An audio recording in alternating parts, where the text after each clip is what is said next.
He proposed after 10 years and I said yes. But 3 weeks later, I found out he was already married.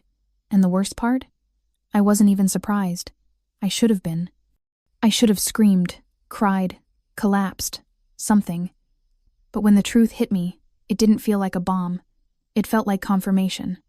Like my heart had known all along and was just waiting for my brain to catch up. Let me tell you everything, because maybe if I say it out loud, it'll make more sense. Or maybe it'll just hurt less. We met when I was 24. He was older, 31, confident, calm, charming in the quiet kind of way. The way that makes you feel like you can lean into him without falling. I had just gotten out of something messy and stupid. He was the opposite of that. Reliable, thoughtful, a little distant sometimes, but I convinced myself that was just maturity. We started dating. Slowly at first, then all at once. He moved in after a year. My mom loved him. My friends were jealous. I felt safe. For a while, that was enough. But around year 3, I started to wonder why he never talked about the future. He always said he wasn't ready. Marriage is serious, he'd say. I don't want to mess it up. I respected that. I thought it meant he cared. So I waited, and waited, and waited. Year 5 came and went. Year 7, then year 10.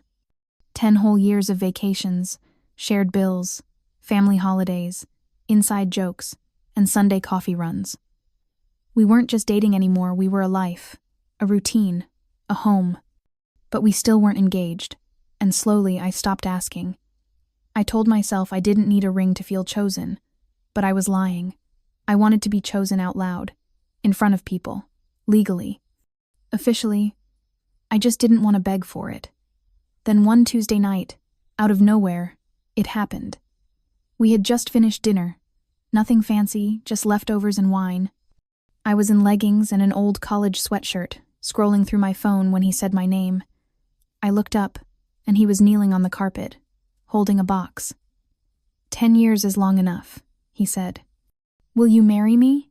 I didn't even check the ring. I just cried and said yes, over and over and over. I called everyone. My mom screamed. My best friend sobbed. His sister sent heart emojis. I went to bed with the ring still on my finger, smiling into the dark like a little girl who finally got picked. But then came the cracks. Little ones at first. He didn't want to set a wedding date. Said he was overwhelmed. Needed time. That was fine. I was used to waiting. Then he said he didn't want to tell too many people yet. Let's enjoy this privately, he said. I thought that was romantic. Then his phone started acting weird. He changed the passcode it was for work. He stopped leaving it around the house, took it with him into the shower, into the backyard, into the laundry room. I told myself not to panic.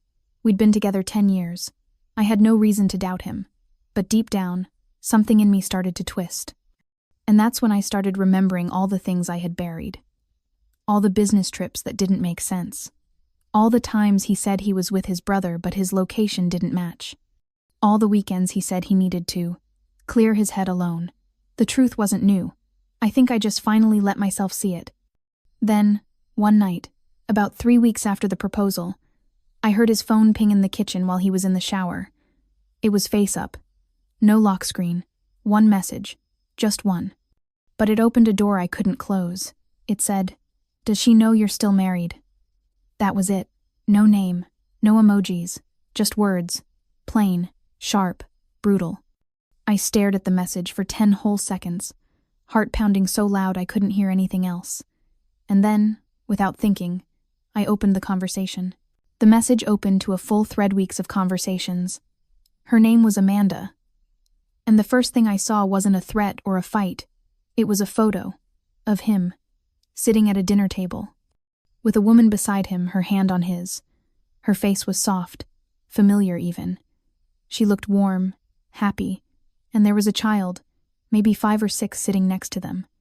I felt like I was watching someone else's life, like I had stumbled into a room I was never supposed to see. My fingers shook as I scrolled up. She wrote things like, "I thought you said you told her already," and "How long are you going to keep living 2 lives?" and "I'm tired of being your secret. Our son deserves better. Our son." I dropped the phone. My chest tightened like my ribs were caving in. I couldn't breathe, couldn't think. My legs carried me into the bedroom on instinct, where I sat on the edge of the bed, staring at nothing. The bathroom light was still on. I could hear the water running. He was humming. The man who just proposed to me 3 weeks ago. The man who had shared my life, my bed, my dreams for 10 years was married, with a child, and I was the other woman. I wasn't just hurt. I was humiliated. I didn't even cry. I just sat there, numb, waiting. When he came out of the bathroom, wrapped in a towel, he smiled and asked, "You okay?"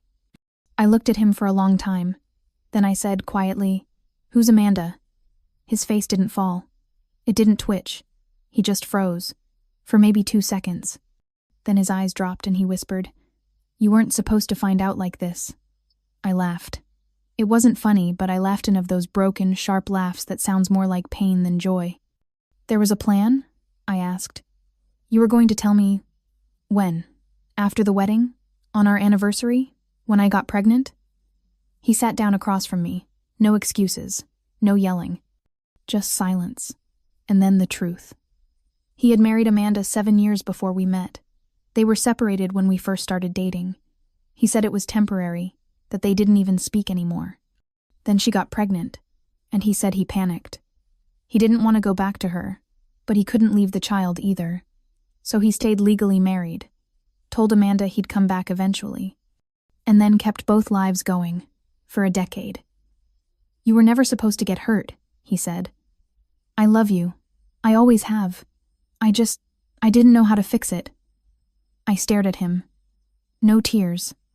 Just emptiness. "You fixed nothing," I said. "You broke everything." That night I didn't sleep. He offered to stay on the couch. I told him to get out. He packed a bag, but left most of his stuff. Like he thought he'd come back. Like this was a fight, not an ending. But for me, it was over. The next morning, I called a locksmith. Changed the locks. Threw his things into garbage bags. And then I sat on the floor of our closet and cried for hours. Not because I missed him, but because I missed the life I thought I had. The version of him I thought I knew.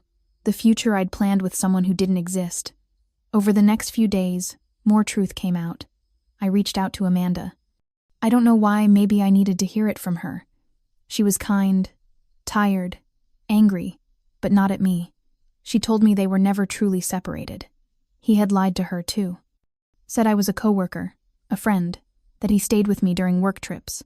She showed me wedding photos, family vacations, school newsletters. He had a life with her that was just as full as the one he had with me. I asked her why she stayed. She said, "Because I wanted to believe he'd choose us eventually, just like you did." That hit me like a punch. We were both waiting for the same man, hoping to be chosen.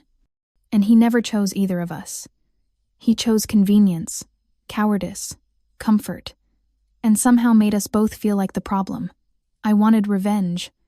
For a moment, I fantasized about ruining him, posting it all online, sending the screenshots to his job, his family, his kids' school. But then I realized he wasn't worth it. I didn't want his life ruined. I just wanted mine back. So I blocked him, deleted everything, and started over, quietly. I told my mom he cheated. I didn't tell her the rest. Some betrayals are too big to explain. You just carry them. I wish I could say it got easier right away. That I woke up the next morning feeling free, strong, powerful. I didn't. I woke up to silence. No toothbrush next to mine. No keys in the bowl by the door. Just me. And a ring on my finger that now felt like a joke. I didn't take it off right away. I think part of me wanted to hold on to the illusion a little longer. 10 years doesn't disappear overnight, even when it should. But eventually, I did take it off. I remember holding it in my hand, just staring at it, wondering how something so beautiful could come from something so false. That was the first time I allowed myself to feel angry. Really angry. Not at Amanda, not even fully at him, but at myself, for waiting, for trusting too much, for believing someone's promises over my own instincts. I wanted to go back in time, shake the younger me and scream, "Look harder, ask questions, don't ignore the signs." But that wouldn't have changed anything. He was good. He knew how to say just enough, disappear just enough, make me feel guilty just enough. So instead of blaming myself, I started forgiving myself. Slowly, quietly, in little ways. I started cooking for one again. At first it hurt, but then it became comforting. I repainted the bedroom, got rid of every photo, every item of his. I even threw out the coffee mug he loved most. It felt childish, but it felt good. And then one day, about 2 months later, I got a message from him. "I miss you," it said. "I made the biggest mistake of my life. I should have told the truth. Please, let's talk." My heart didn't race. My hands didn't shake. I just stared at it and felt nothing. That was the moment I knew I was done. Not angry, not heartbroken, just done. And there's power in that. He sent more messages, long ones, guilt-ridden, apologetic, romantic. He said he'd left Amanda, said he was in therapy, said he wanted to be a better man. I didn't reply, not once, because I realized something. I had already heard everything I needed to hear. I just needed to see it for what it was. A man who couldn't choose, a man who didn't think he'd get caught, and when he did, only regretted the consequences, not the betrayal itself. I wasn't special to him. I was convenient. That's the part that hurt the most. But it also set me free. I started writing again, something I hadn't done in years. I took a solo trip, me first ever. I sat on a beach in Mexico, drank wine at sunset, and cried one last time. Not because I missed him, but because I had survived him. And that, honestly, felt like something worth celebrating. People ask me now if I'll ever trust someone again. And I always smile and say, of course. Because trust isn't what broke me. He did. And I won't let someone else's failure poison what I still believe in. I believe in love. I believe in second chances, not for him, but for me. For the version of myself that got buried under 10 years of almosts and excuses. I deserve a full life. One without secrets. One where I don't have to wonder who else is getting the same smile, the same story, the same lies. And maybe someday, someone new will come along. Or maybe not. Either way, I'm okay now. I sleep better. I laugh louder. I walk into rooms without shrinking. And I look back at that proposal not as the happiest moment of my life, but as the beginning of my freedom. Funny how that works. I waited 10 years for him to choose me. And in the end, I had to choose myself.